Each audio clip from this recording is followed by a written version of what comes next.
أعزائنا المشاهدين، في لقاء مع أحد الضيوف نتعرف بالاسم الكريم. عبد الله سعود عيسى الغملاس من جامعة سلمان كلية طب الأسنان. حدثنا عن مشاركات الطلاب المتواجدين من الجامعة. كانت مسابقة جيدة وفعالة وكانت وعدد المشاركين كان عدد كبير، يعني ما توقعت العدد هذا الكم يعني المشاركين. وبالنسبة للتنظيم كان تنظيم جيد صراحة، وأشكر جامعة أم القرى على هذا التنظيم الجيد.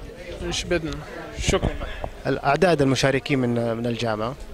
عدد المشاركين 7 مشاركين، 2 طلاب و5 من الطالبات. هل لديك معلومة عن الأبحاث أو المشاركات؟